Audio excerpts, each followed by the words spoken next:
In the beginning, there was only one, a single black Infinitude.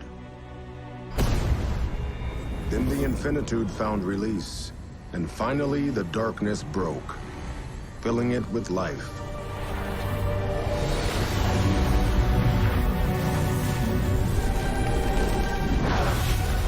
With the multiverse.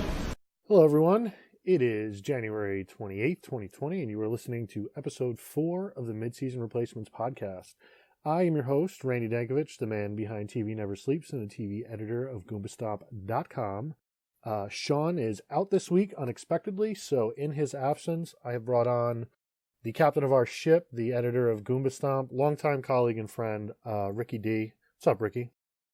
What's up, Randy? Things are good. It's been, we'll obviously talk about what's been going on in our lives, but it's been a strange couple days with, all the news in the sports world. Obviously, we are not doing the show that we were planning on doing this week with Sean out. We had planned to do a thing on the best action shows and sequences kind of in the past era of television, but we're pushing that back a couple weeks. This week we're going to talk about, with Ricky here, we're going to talk about Crisis on Infinite Earths, which I wrote 2 pieces on over at Goomba Stomp that are worth reading. We're going to talk about, since we're both huge basketball fans and it is TV adjacent, we're going to talk about Kobe Bryant tragedy and just kind of what it meant to us as fans of basketball and as people who are in the business of television. And then we'll finish off, we have a reader question, and then we will finish with a quick preview of a couple shows we're looking forward to in the coming month of February. Real quick, before we start, if you want to reach out to us, our email address is midseasonreplacements@gmail.com. We can be reached on Twitter. I'm at RJ Dank. The show is at Midseason Pod. Ricky's at Goomba Stomp with a 0 in the place of the last O. Important note there. Yeah, if you have questions, comments, things you want us to read on the show, we have a reader question today that we'll get to. Or if you're a musician who wants his music featured on the show, please feel free to drop us a line. Otherwise, our podcast is available everywhere: iTunes, Spotify, YouTube, probably a couple other places I'm forgetting to mention. But give us a listen, leave us a review, all that good stuff. So let's just jump into it. Our podcast intro this week, which Ricky, you wouldn't have heard, but it is the first 15 seconds or 20 seconds or so of the Crisis on Infinite Earths 5-part CW Arrowverse crossover, where we hear the word Infinitude 2 times. And I think I wanted to use the intro music because I thought it had a really good theme, but I use that in particular because I think it sets the tone for just how ridiculous a crossover this is and just kind of how nonsense bonkers it is. And so I guess I just want to start with what were your overall feelings like going into Crisis? How did you feel about how it all played out over 5 hours of television spread across 6 weeks? Yeah, so I have a long, complicated history with Crisis on Infinite Earths. Well, it's not really complicated. It's just that my older brother, he's older than me, obviously, and he was reading a lot of DC comics. So when I started getting into comics, I started reading The Flash, which was the Wally West Flash, because at that point in time, Barry Allen in the comic had already died. He was gone. Yeah, he was in the Speed Force. Yeah, so he recommended, I wanted to know more about Barry Allen, and so he recommended I read Crisis on Infinite Earths, the original comic, 12 part miniseries. For your second comic book? It wasn't my second, it was my third. My first comic book was Peter Parker, the Spectacular Spider-Ham. And then I started reading The Flash, and then I read you just Crisis. Went right into the bullshit. And so Crisis at the time, it was mind blowing. It was just this epic event, and I read it after the fact, but he still had all of the issues that tied into Crisis, like the Batman comics and the Superman comics, and then I get to the issue when Barry dies, and I was heartbroken. I was really young, and it really impacted me, which sounds silly because it's a comic book, but it did. And so clearly I was watching the CW shows, and I stopped watching Arrow, I think season 3. I absolutely loved The Flash, but the problem is that here in Montreal, they changed the network that was airing The Flash, And so I could no longer watch it. And then my PVR stopped recording it. So then I fell out for about a season. I never got back into it. And now I realize it's on Netflix. I want to go back and watch all of the seasons that I missed out on. But I was really curious about this massive crossover because I don't think it's ever been done on TV, at least not on this kind of like scale. And so I decided to wait until they had aired all of the episodes, and I binge watched the entire thing over, I don't know, like 7 hours. Like I took a break or two. And so here's the thing, like I remember I messaged you before I started watching it, and I told you, man, how many episodes is it? And you're like, oh, it's only 5. I'm like, 5? I'm like, it should be 12 because the original comic was 12 issues. And God, I'm it so glad it wasn't 12 episodes. Well, here's the thing, because it lasted an entire year, and so it was like one per month. Now, that's maybe a little too much for the TV landscape, given the fact that you have like all of these actors and producers and, you know, whatever. But I could have used at least one more episode, but honestly, I would have loved to have seen 12-ish. I would have loved to have seen 12 episodes spread out over, I don't know, like 3 months. Because, like, here's the thing. So, like, it was really fun to watch. Don't get me wrong. Like, I loved it. But, like, the stakes couldn't be higher. You have planets, like, disappearing, being destroyed within seconds. Billions of people dying. And you get, like, a scene, like, when Black Lightning shows up. And his whole entire planet has been destroyed. All of the people he knows, his wife, his kids, his family, his friends, all died. He has, like, 5 seconds to react. So you get this 5 seconds of an emotional reaction from Black Lightning, and then he becomes a superhero and they start cracking jokes. And so tonally it was all over the place. But I do like the Easter eggs. You know, like the original Robin from the 60s Batman show shows up. What's his name? Burt Ward. Burt Ward. You get the Flash from the Zack Snyder movies that shows up. And then in the end, you get the tease that we're going to get the Wonder Twins and the pet monkey, their sidekick, Gleek. So there's a lot of like fan service. There's a lot of Easter eggs. It was a lot of fun to watch. At the same time, I kind of felt like it really could have used a few more episodes. And I don't know, maybe the target audience doesn't really want to see anything that's like too dour and grim and bleak and depressing. But for me, it's kind of like, imagine if you go watch Avengers Endgame and you get to that last scene when Tony Stark dies. And 2 seconds after he dies, they start throwing in some like gags and jokes, and it's back to the action sequence. Like, I mean, the people would have been pissed. Like, when I went to go see Avengers Endgame in the movie theater, people were crying. Like, it got dusty in the cinema. And it worked. And it's like one of the most iconic and greatest moments of any sort of like Hollywood blockbuster. And I wish we sort of had something similar in this massive crossover with the CW DC TV universe.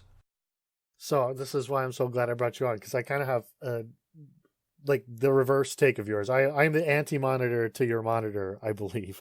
Because I actually think the more I think about Crisis, I watched it a little bit different than you did. I watched each episode as they aired, you know, obviously because I was covering it.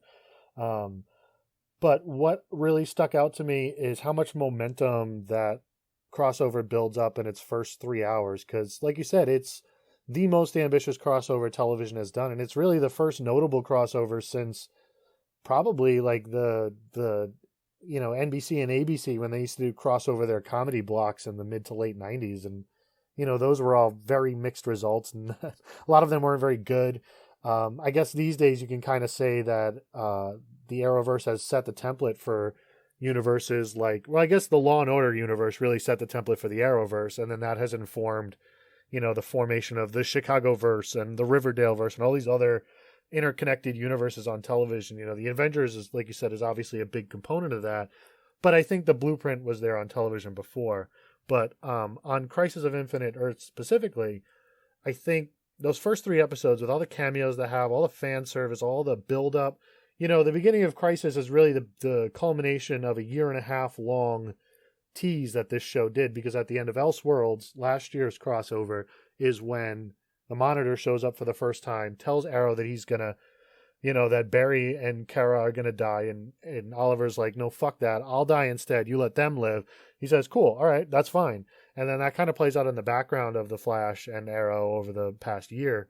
And it takes that momentum and just expands it in such a fascinating way by pulling in all these people. We get Kevin Conroy, who's voiced Batman across different mediums for 2 decades, doing the grumpiest, shittiest Batman you could imagine. We get cameos from, like you said, Burt Ward. We get cameos from the old WBC Birds of Prey series. We get stuff like that, which is fascinating. But then part 4 hits, and for some reason the show feels the need to kill Oliver off early, which I think is a really smart move, because it goes against the expectations that they've set for themselves for a year and a half, and it really shakes up, and it changes the stakes of the show a lot. I think the way they close, I think it's part 3 that closes with the original Flash from Earth 90 dying, which has the amazing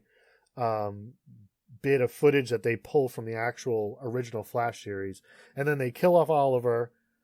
Then they bring him back 20 seconds later as the Spectre, only to kill him off again at the end of part 4. And I think that's where the crossover loses me a little bit, is in that 4th part, because not only does it have this needless recycling of killing Arrow and bringing him to the pits, which, spoilers, I know you haven't seen season 3, but Oliver dies and they put him in a Lazarus pit. So it's a thing that the show did already, and they rush through it so they can have him be the Spectre, and they can have him have this god-awful fight scene, which I think is probably the lowest part of the entire crossover, is the climactic fight, which is a strange thing to think, because you have all of these paragons that this show sets up. Well, the universe sets up kind of moving forward. These are the 7 people that this show is building their universe around. And they stand there and stare while Oliver and the Anti-Monitor throw CGI light at each other. That is what I'm saying. Like, that's where it lost me too. Like, I think we're actually on the same page. It's when we get to, you say it's episode 3. I kind of feel like it's episode 4. Yeah, no, I think the first 2 episodes are good, because 4 is where they start fucking around with Oliver's life, and then it culminates in the fight where the Paragons are like, you know what? If we look at them real hard and just think real hard, we'll win. We'll do it. And then they do it, and it's like, come on, man. And that is the thing, like I said, like the stakes can't be higher, and yet they couldn't really build any suspense or tension and or have that similar impact that a comic book had on me when I was younger reading it. Like and it's a TV show, so like the thing about the medium is it's easier to have an emotional reaction to what you're watching, because there's the music, and music can really do a lot in terms of like sort of getting a reaction out of someone. An underrated part of the Arrowverse too is that all the series have really good iconic music. For sure, there's the acting, there's clearly like the script, the writing, there's the cinematography, just the visuals, and yet a comic book did a better job. But like there's moments that I loved. Like I love the scenes when Brandon Routh becomes Clark Kent. Well, he doesn't become Clark Kent. He is Clark Kent because he played Clark Kent in the old TV show. And then you have Superman. Oh, he was in the movie. He did Superman Returns. Yeah, sorry, in the movie, right? Yeah, in the movie. Brian but then you have Superman versus Bryan Singer. Yeah, so you have Superman versus Ray Palmer. So that was fantastic. Well, sorry, you don't really have Superman versus Ray Palmer. They meet at one point. You have Superman versus Superman. But the point is, a lot of fan service, a lot of Easter eggs, and I know it made a lot of people happy, including myself. I just wish they had a bit more time to flesh it out and do something more with the climax. The biggest disappointment for me, and really the only thing I'm not happy about, is how they sort of killed off Oliver. And then, like you said, he becomes a Spectre, and it's cool that they introduce a Spectre into the universe, but then they kill him off again, and it was really bizarre. Struggle to like explain. They don't really have enough time to even explain who the Spectre is and why he matters, and like his place in this. You know, him and I can't remember the guy that Tom Cavanaugh plays, the guy who has to bear witness all the time. I forget what his name was, but those two dudes, like. They barely have enough time to explain who they are, so their characters are just kind of there doing weird like fantasy shit. And I feel like you said, that's where it undercuts it. But I think when I said that our opinions differed was that I feel like if they had cut some of that out, it would flow a lot better. If it was just like, okay, Oliver doesn't have to die to become the Spectre, but he realizes that like this was part of his journey, or they just kill him off and Kara and Barry and Sarah Lance have to kind of figure it out on the fly. I think that would have been even stronger, because that's really, this is a send off for Stephen and Mel, but this is really this universe reestablishing itself around that new core, these paragons. Well, that was the whole point of the comic book, right? It was to reboot the DC universe because it was a giant mess. You had it was to reintegrate everything together. Yeah, and the thing is, they did a fantastic job when it was first released, like that series of like 12 issues, and they screwed it up again. And then they had another crisis. 3 times. Yeah. They did it 3 times with Flashpoint, and then they did it with the New 52 was Flashpoint, I guess. And then they did it again with the Rebirth, when they felt the need to have Dr. Manhattan reboot the DC universe. And that's kind of where it lost me. Then they introduced that dark multiverse with the evil Batmans and all that shit. And I was like, all right, I'm done here. So that's the thing. Like in the comic book, like Pariah, the character you're there you go. Yeah, that's Tom Cavanagh's character. He plays a big part. Spectre plays a huge part. Dr. Fate, who's nowhere to be found on the TV show, plays a huge part. But Barry Allen, like the scene when Barry dies in the comic book is iconic. It's one of the most iconic moments, period, of any, like, be it Marvel or DC, any comic book. But there's also the issue when Supergirl dies. Like, there's just like all of these moments I wish, and maybe it's because I hold a comic, it holds a special place in my heart. I mean, the comic book, like the 12 issues, are actually framed on my wall. Like, as I am speaking to you right now, I am staring at the 12 issues. It is like I've sold a few comic books over the years, but I would never ever sell the original Crisis comic books, the 12 issues, the limited series, not limited series, the series. Anyhow, there's a lot that I like about it, but the thing is, here's the thing.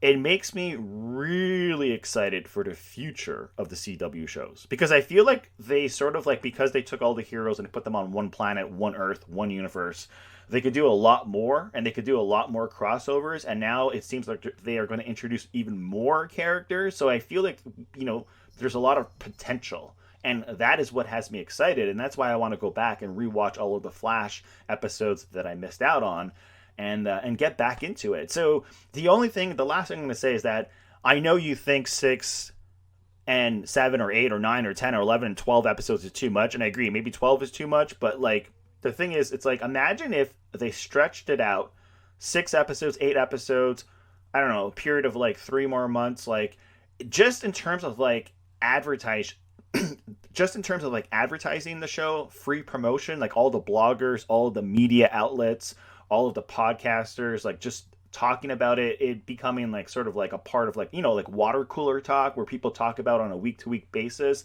and it just builds the hype. Like, you can't buy that with I don't care how much money you throw at me. You can't buy that sort of advertising. So I kind of feel like they could have really taken advantage of this massive crossover to just do a bit more.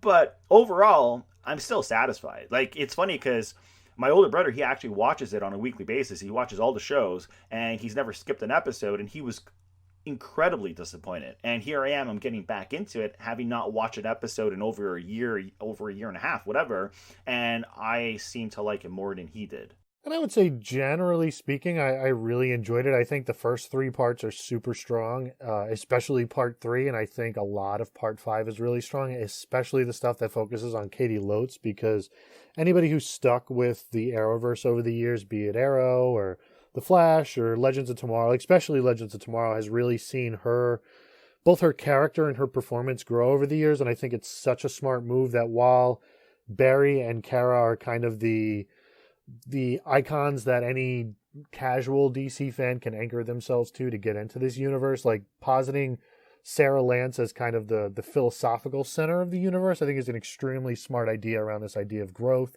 and realizing what it means to be a leader and a hero. Because I've been watching a few older episodes of Arrow, and I've seen some of when her character first came on the show, and it came during Arrow's greatest season, its second season, but her character introduction was a little rough, and the show kind of struggled on what to do with her. But over the years, as they've challenged her to become somebody more, As somebody who doesn't have superpowers but can be somebody more, I think they've really got themselves, like you said, they're looking towards a bright future with Legends of Tomorrow carrying on strong, and Barry and Kara, and the upcoming Stargirl and this tease of the Wonder Twins. Like, there's still so much for them to explore, and I think while they're always going to face the limitations of being a television show, which I think shows up the most in the fight scenes of this, whether it's the one in part 4, the one at the end of part 1, anything that has to do with those ghosts and shit just looks and just looks terrible, and it just plays terribly.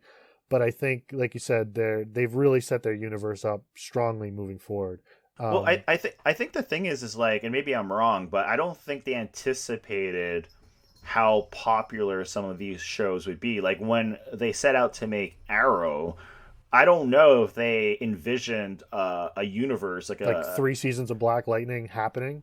Yeah, or I mean, and that's why like I love Stephen Amell, and I can't wait for his wrestling TV series. But I do think the MVP is Grant Gustin. Like, I think it really took off with The Flash, and I think he's just a lot more charismatic. The show itself is a lot more lighthearted. It's a lot funnier. It has, I think, the better cast and the better storylines. I think The Flash has the best rogue gallery aside from like Batman in the DC universe. And I think that is when it really took off. Like, everyone I know who watches the CW DC superhero shows, they watched a bit of Arrow prior, but they really only got into it when they first premiered The Flash. And I remember the first season of The Flash was like amazing. Like, I still think, from what I've seen of all of these shows, Supergirl, The Flash, Legends of Tomorrow, Arrow, etc., Black Lightning, I think the first season of The Flash is the best of any season for any of those shows. Yeah, I'd probably, we don't have to get too into this, but I think, if I had to pick a top 3 off the top of my head, I'd probably say second season of Arrow, the first season of The Flash, for the 4th season of Legends of Tomorrow, and then maybe, that and the late 5th season, early 6th season arc of Arrow, I would say would probably be the ones I think of first. I think, it's funny. I'm very interested to see what you think of The Flash moving forward, because I think it limits itself by how much mysticism it has to have in it because of his rogues gallery and the whole metahuman stuff. I think eventually a lot of that stuff starts to like blend together and drown itself out in a lot of ways. I'm interested to see what you think about The Flash, because I think of all the shows that have been long running, those are the 2 longest running on the network. I think Arrow actually had a really, really strong resurgence in its 5th and 6th season with a particular antagonist that it had in an arc it did around an Oliver. And I think The Flash has kind of continued on being okay to good, but kind of floundering a bit creatively in its middle seasons. I don't know. I'm just interested to see how you feel about it moving forward. I still think at this point, Legends of Tomorrow is the best and the most consistent of the DC series, but there's plenty to look forward to. I just started watching Black Lightning, which I really like the tone of. There's just a lot there, and I do think you can't understate the importance of the first season of The Flash, both in expanding the universe of Arrow and expanding what it could be, but also reminding the people behind Arrow that this is a comic book show, and while you can be serious and have grittiness and depressive elements and drama in your show, it doesn't have to be so dark and just borderline just brown and white with just how bland it can be with its tone. Arrow learned how to have fun at some point, and while I think it's there are parts of it that are lesser than the rest of the show, its ability to enjoy itself really catapulted it as it went through its lifespan. But I think that's all I have to say about Crisis, which means it's time to make a very awkward transition into something that we go from something that's super exciting to super depressing, but it is something that I wanted us to talk on the show because, basketball is something that you and I both care very deeply about. It's very entwined in our lives. And, obviously I'm talking about Kobe Bryant. Him and his daughter and 7 other people died in a helicopter crash Sunday morning. Everybody's heard the news at this point, so we don't need to get in those details, but I just wanted to talk a little bit about Kobe's influence on our enjoyment of basketball, on basketball as a sport that's televised, and just kind of, just take a few minutes to talk about an icon of the industry that we work in. Whether people recognize Kobe as an athlete first and a father second, they should probably recognize him as a father first and an athlete second, but he's also somebody who was a producer and somebody who won an Oscar and for 20 years was must-watch television of his own more than twice a week.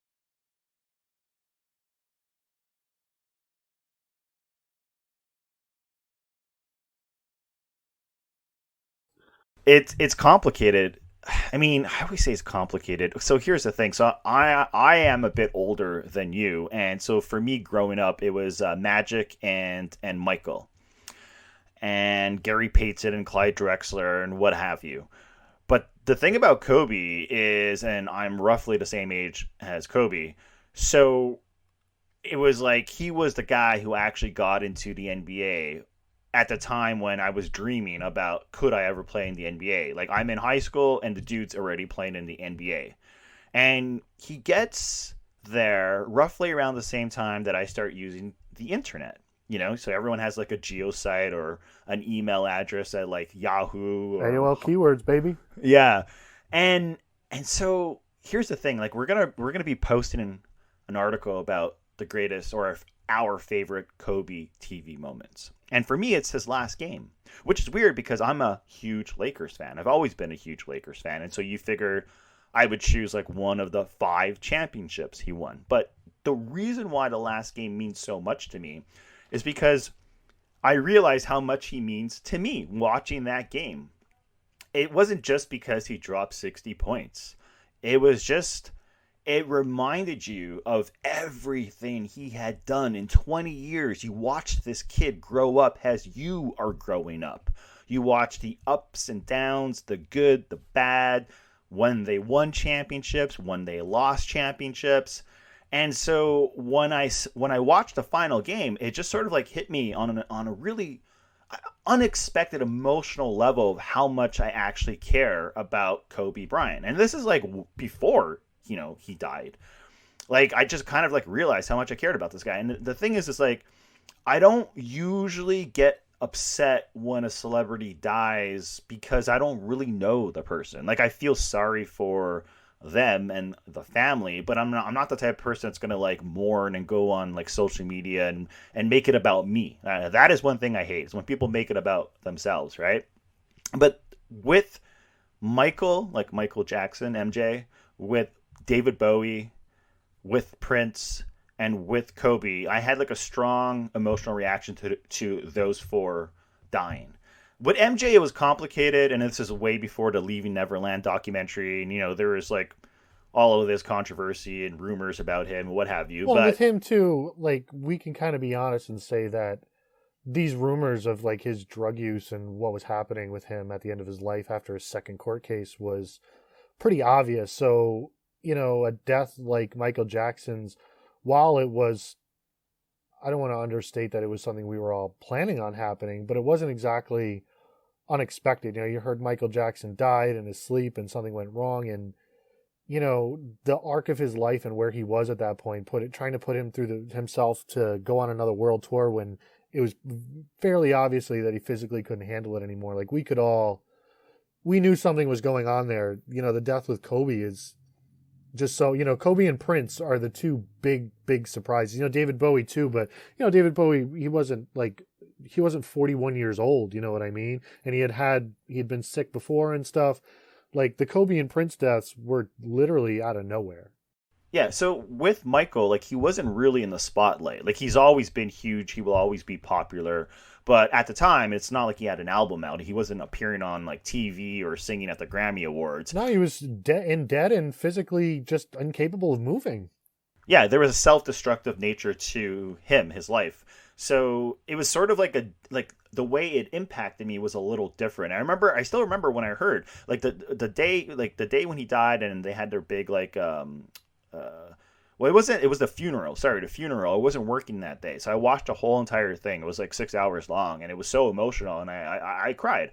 But it's because I grew up with Michael Jackson, so like you just can't help but escape a lot of the memories you have. And then with Prince, like I went to go see Prince 3 times in concert, including like in a small venue with like 1,000 people, where he played till 4 a.m. for like almost 6 hours. Like best concert I've ever seen in my whole entire life. I've always been a huge Prince fan. David Bowie, I saw him front row. Like the guy blew me away. But it was different. With Kobe, he was like arguably I mean, he was starting a new career. He was at the top of the world. He had 4 children, a wife. He was extremely happy. He was always in a spotlight. He was producing like movies and short films and children's books, and he won an Academy Award. He had so many things left that he could do. He just sort of felt invincible. Like it wasn't like he was 80 years old, and the way he died, like a helicopter crash. And so the thing is, when I heard the news, my friend sent me a text message. And at the time, the only thing I can find was an article on TMZ. And I hate TMZ. So I was like, okay, is this for real? Because I remember that one time when Terry Gilliam apparently died. Like someone at Variety wrote an article that he had died. And so everyone just assumed that this person was actually knew what the hell they were talking about, got their sources right. And so all of a sudden there was like 10,000 articles about Terry Gilliam dying. And 2 hours also, later, fuck Terry Gilliam before we're but 2 hours later, he goes on Facebook and he's like, "Guys, I'm still alive." Like, you know what I mean? So I was like, "Is this one of these things? Like, is this like a similar story where someone just assumes that Kobe's in a helicopter, but the dude's not actually dead?" And so I didn't really want to like go on social media and talk about it because I was trying to find a source. I went on the Ringer, I went on the NBA Twitter account, I checked out Magic and Shaq and everyone, right? And I couldn't find anything. And then eventually it was just like everyone was talking about it. I'm like, okay, I guess the guy's dead. And it just hit me. And so it was really weird because I had tears in my eyes throughout all of Sunday, even when I was watching the Royal Rumble. Like I'm trying to like rough. watch wrestling. It hits you like a ton of bricks when you realize the magnitude of it, what he was doing. He was going to his daughter's basketball game. She was with him. There was other people there. It's such a fucking crazy story. But the thing is that, so I was teary-eyed all of Sunday, but it was only yesterday, Monday, that I actually legit broke down. I actually legit broke down in tears. And so like that is like, and it's weird because again, like I don't want it to be about me. Like I hate it when someone dies and it's always about them. So they take this tragedy, and I'm not saying everyone does this. Like there's people that clearly love Kobe. Like he has millions of fans, but you know what I mean? Like a lot of people do. Like they'll write an article about the man, like no offense, IGN. Like they can't even get anyone to review NBA 2K because no one there likes basketball. They don't cover basketball, and yet they still post an article that Kobe dies just so they can get the traffic. But nobody there at IGN cares, I don't think. I mean, maybe they care, but they don't cover basketball. It was so odd to see that article pop up on their website. And so like stuff like that pisses me off because you're taking advantage of a tragedy so you can get clicks to your website. You know what I mean? Like at least on our website, Sean wrote this beautiful tribute piece to Kobe. It's great. It's fantastic. And so, yeah, so like I always had these mixed emotions and mixed feelings. Like how do I react to the passing of someone I've never actually met in real life? But the thing is, he clearly means a lot to me because a day afterwards, I start crying, like really crying, like, for a good 5 minutes. Like, and so I'm going to tell you a story. So today I go to the gym and are you still there? Okay. So today I go to the gym and I decide to wear my LeBron jersey. So I got a LeBron jersey for Christmas and I still haven't had a chance to wear it.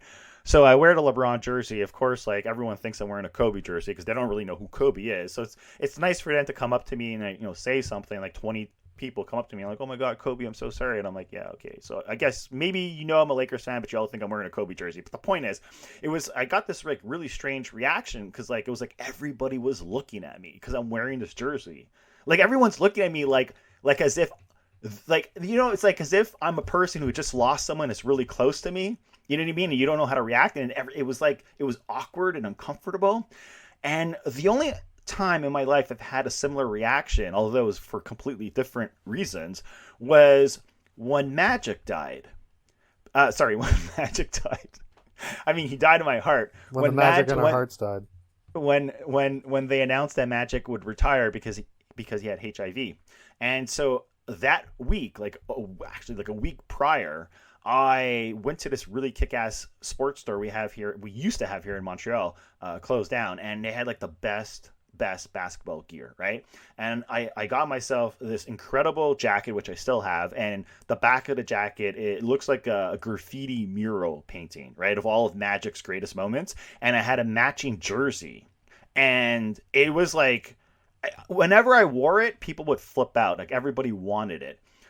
But then they announced that Magic, has HIV and he's going to retire. And so I wore it that day, like the next day to school, like when they announced, like the dude's going to retire because he has HIV, whatever. And it's the first time in my life that I've actually felt like what it's like to be like, what it's like to experience like a hate crime. Not because so put it this way, a bunch of people just started calling me like a bunch of homophobic names. Well, that was the thing back then. Is like back then, that's the reason why the news hit so hard. Is HIV not only was it a death sentence, people were assumed to die within a couple months of finding out they had HIV or AIDS, but also, the connotations around it in our society at the time, and that really changed the tenor of the Magic story for a lot of people. I remember where I was living at the time. I think I was like, this was like 94, 95, so I was like 7 or 8. People did not have moral tolerance, and the shit that people would say about Magic kind of gave the whole story a different flavor, just a different feel. And it was uncomfortable to be a Magic fan at that time because there was vitriol being spit at you for being a fan like that. Yeah, I used to always get picked on or beat up if I was wearing my Magic jersey or anything to do with the Lakers at that point in time. I mean, people always say to me, "Oh, it's easy being a Lakers fan because you've seen them win how many championships." I'm like, you don't know how hard it is being a Lakers fan. People love to hate the Lakers because of the Magic thing back in the 90s. And then because of the Kobe thing, Kobe was up and down, and all dominant teams get that, The Yankees haven't won a championship in a decade, and people still like to shit on them. It's a matter of being an iconic franchise.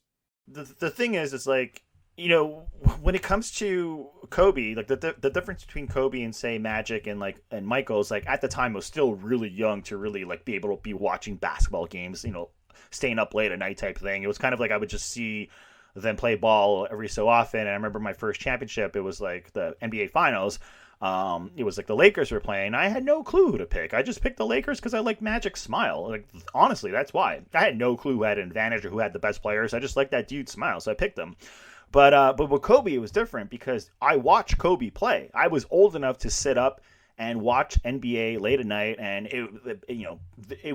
at that time there was more games being aired here in Montreal, in Canada, and so I saw a lot more of Kobe. I saw Kobe throughout the playoffs. I saw Kobe win 5 championships. I saw Kobe lose. I saw Kobe in 18 All-Star games. I saw Kobe's final game. You know what I mean? I saw Kobe playing in the Olympics.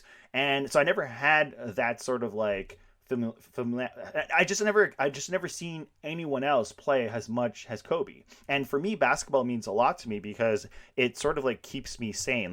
Whenever I'm feeling down, if I can go out and play basketball, shoot hoops, even if I'm just by myself, it just relaxes me and it makes me feel good. And or I'll play NBA 2K and or watching a basketball game. Basketball means so much to me, and it's how I met all of my best friends when I was younger. I always had acquaintances, or I guess you can call them friends, that went to the same school as me, but no one in my school listened to hip-hop music. I was the only kid. No one in my school played basketball. And so I used to go to the court, and that is how I would meet the people who would become my best friends in life, the people who liked hip-hop music and liked playing basketball. And so it means a lot to me. And so, for me, it's a tragedy, and it affects me on a personal level, even if I've never had the pleasure of meeting Kobe in real life. So when you mentioned at the beginning of your piece there that about the Kobe's last game, and that's kind of what I wanted to focus this conversation on because, I watched Kobe's last game when ESPN re-aired it last night. I remember watching it the night it aired. I was tweeting about how I was watching it in a hotel room, and it was that game and the Warriors going for 73, and eventually you just stopped watching the Warriors game because you knew they were going to win, and you could just feel that Kobe was up to something. But rewatching the game, it was kind of like it reminds me of the film For the Love of the Game, the Kevin Costner game where he goes out to pitch his last game as a pitcher, and as he's out there on the mound, he's reflecting on his career and his marriage and all these things. But kind of the arc of the game really paralleled kind of Kobe's journey as a man through the league, and it really struck me in a profound way. Because when you think about it, you think about Kobe from the time when he entered the league and he was 17 and was constantly, people told him he was too young. And then after that, people told him he wasn't as good as Shaq. And then after that, people told him he wasn't as good as Michael. And so Kobe was always searching for like his place, his legacy in history to like establish himself, his identity as a human. And I think, he sexually assaulted a woman in a hotel, and that forever changed the arc of his life, not only as an athlete or as an icon or a role model, but as a human being, as a man. And, he's one of the few people of this whole, of anybody who's been publicly accused of sexual assault to actually come out and admit, hey, look, I was wrong here.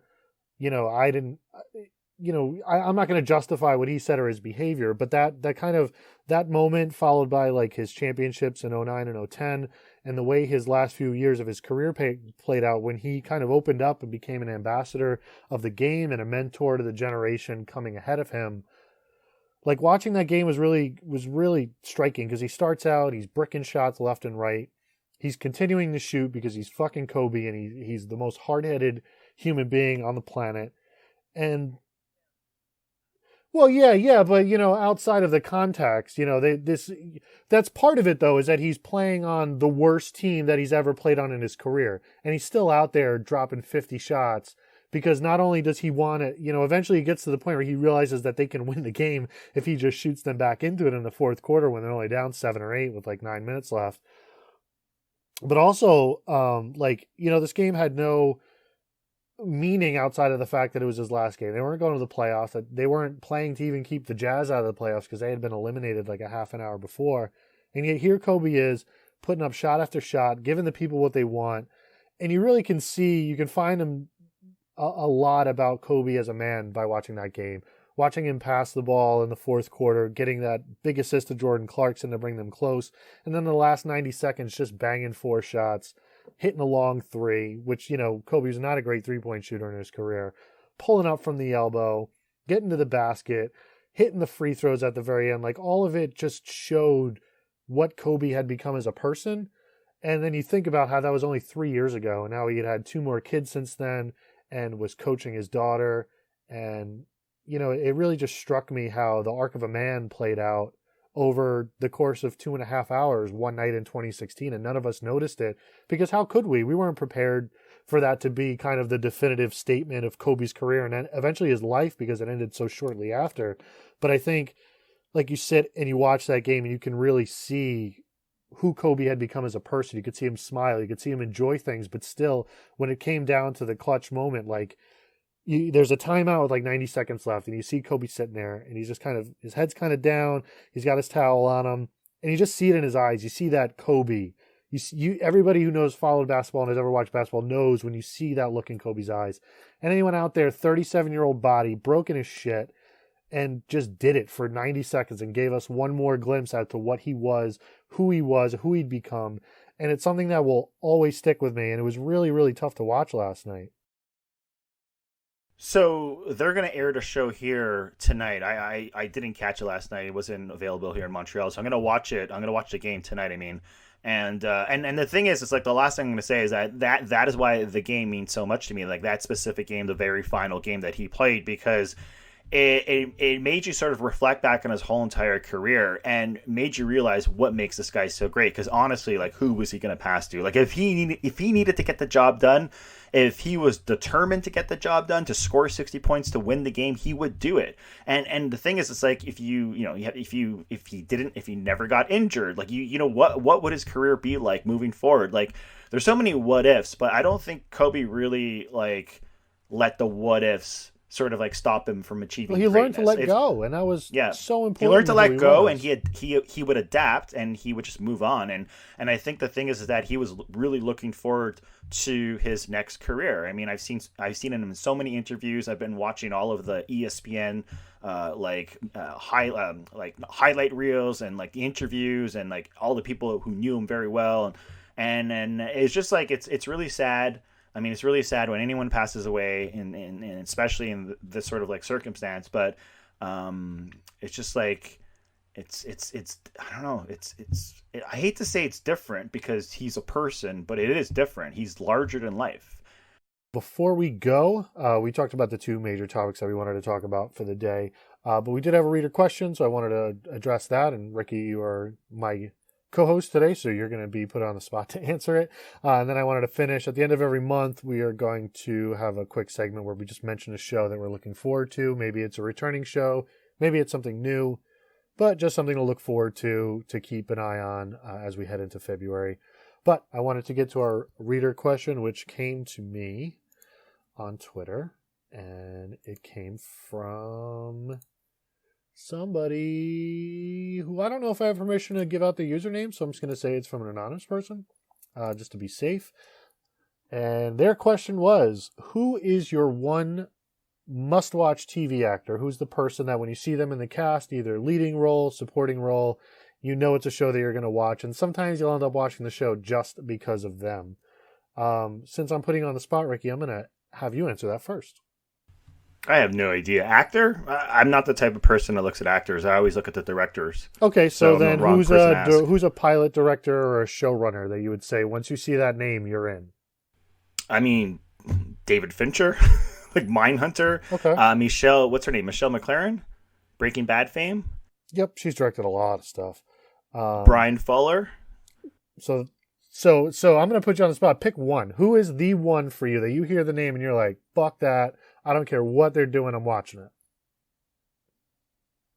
Oh boy, there's so many. There's so many great directors. There's so many, and that's what makes it fun is to try and pick the one.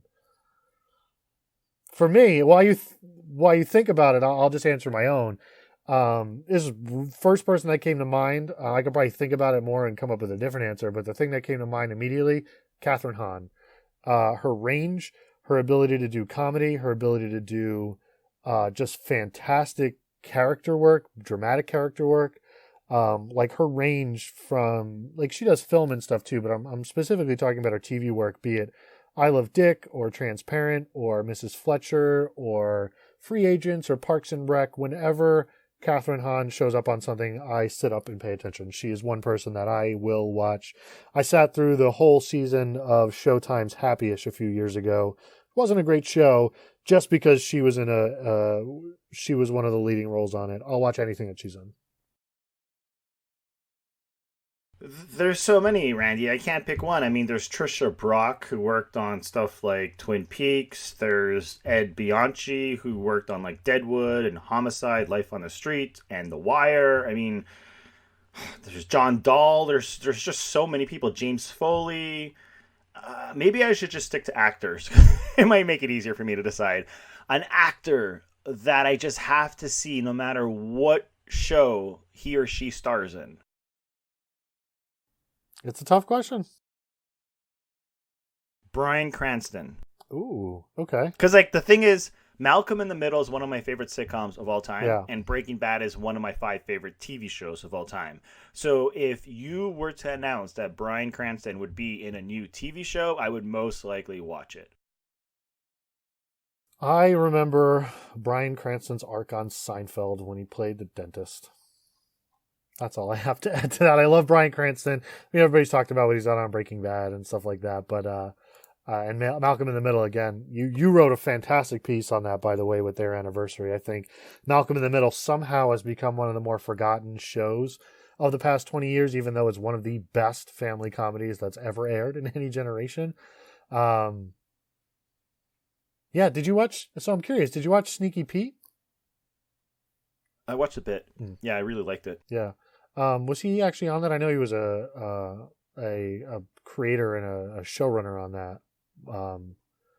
Yeah, it looks like he was in the recurring cast, so he was on it at some point. Yeah.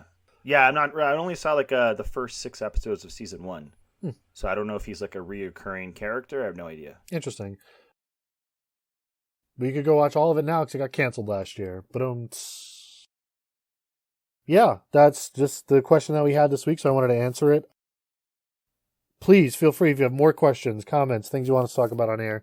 Email us midseasonreplacements@gmail.com. Finally, our last topic of the day. Just wanted to quickly look at the calendar for February. There's a lot of stuff. Every month this year is kind of overloaded with shit. So Sean and I had this idea that at the end of the month we would pick something that was coming up in the next month just to put a little light on it before we headed into the next crazy month of this era that we live in now, the second streaming wars as they start to heat up. For me, I looked at a lot of stuff, Briar Patch, Indebted, High Fidelity, the War of the Worlds miniseries. There's a lot of stuff coming out. But I have kind of an off-kilter top pick, one that most people probably wouldn't expect me to pick. But I've been rewatching the first season of Altered Carbon in preparation to cover the second season later this month. And I'm really interested to see what that show does in its second season for a couple of reasons. One, I think the first season is one of the more interesting science fiction shows of recent years. Last week we talked about space science fiction and shows that are exploratory and spend a lot of time in spaceships. I'm more talking here about dystopian sci-fi, cyberpunk stuff. I think that has a really good setting. It has a really good cast. I think the second season is going to have a really good cast. But I think it's really heavy-handed in its themes, and I think part of that came from, its first season aired in 2018 when Netflix was in the middle of its indulgences with creative shows. So all of their shows had too many episodes and ran for an hour and a half. And this second season is shorter. It's 8 episodes instead of 10. I've looked at the episode lengths. There is no episode that is as long as, maybe it's not one for one, but every one of their episodes is basically shorter than the shortest episode of season 1, which is the same thing that Lost in Space did, another high budget science fiction series. And I think it was all the better for having less room to tell its story. So I'm interested to see where it goes. Anthony Mackie's going to star instead of, what's his name from The Killing, who starred in the first, Joel Kinnaman. So I'm very interested to see where that goes. I don't know if it's going to be good. I haven't watched it yet. I'm going to start watching it this week. But that's my pick for the month. Ricky, what is your pick for the month of February? Man, I've seen a lot of the quote-unquote big, highly anticipated shows coming to Netflix and a few networks, and I'm not impressed with what I've seen. Not a great month. No, Can't talk about them. Yeah, I can't talk about them because there's an embargo. So I'm gonna be a really boring guest. Randy, I think you could have done the show without me. You could do it by yourself. But so I'm sort of here for moral support. I'm not even a supporting character. I'm more like an extra in the background. I'm gonna be really boring. I'm gonna say the Super Bowl. I mean, I'm a huge 49ers fan. I love Patrick Mahomes. It's 49ers and Chiefs. I think it's going to be one of the most exciting Super Bowls ever, if not the most. I really think this game is going to sort of catch people off guard, especially casual football fans or people who just tune into the Super Bowl because they want to watch the commercials. I think it's going to be a huge game. And, you get of course, the commercials and whatnot. So I'm going to pick the Super Bowl because what am I going to pick? I can't pick Lock and Key. There's I'm looking through the list and there's not a lot coming out. I can't pick The Walking Dead because I broke up with that show.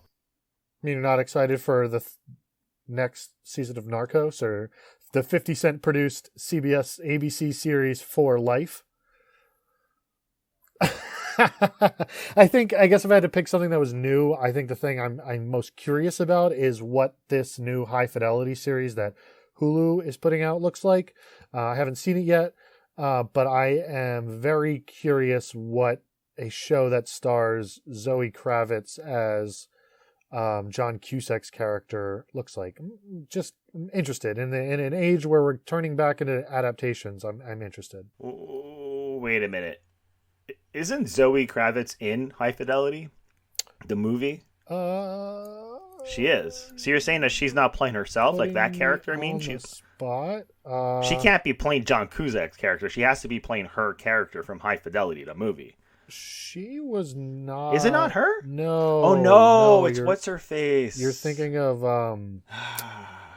God damn it! Now I'm gonna look up the cast. I know you're thinking of. Is it Lisa Bonet?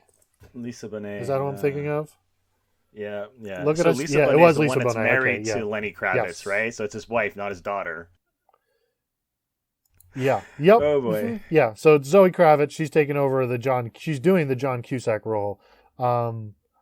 I don't think there's going to be a weird young Jack Black in it, but I'm interested to see what it is, just out of pure curiosity. I don't know if it's going to be good. I don't know if it's going to be bad, but we'll see.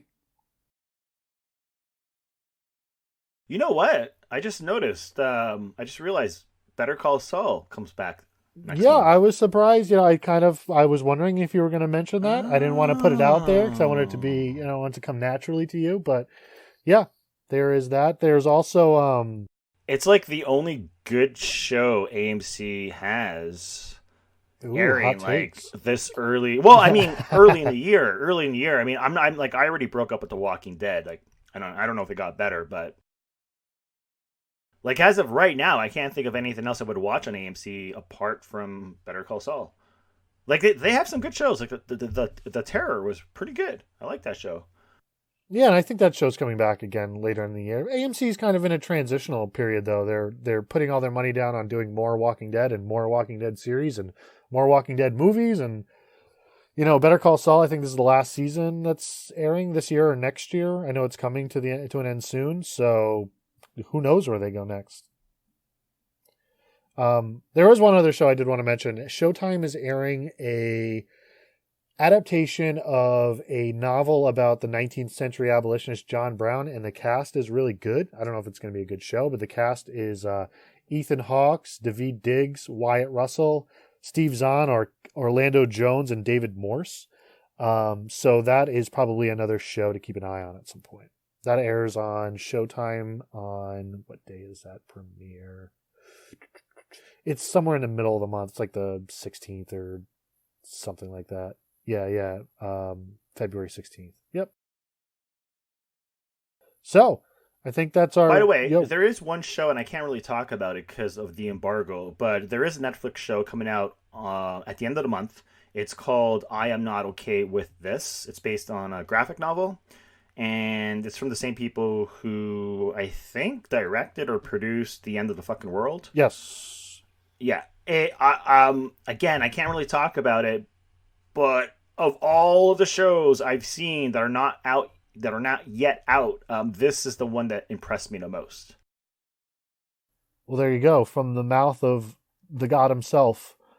I can't talk about it. I'm just saying, guys, I like it a lot. Like, I really do. Yeah, that premieres. That's not a regular Friday debut. I guess we should mention that. It premieres on Wednesday, February 26th. And with that, I think that's our show for the week.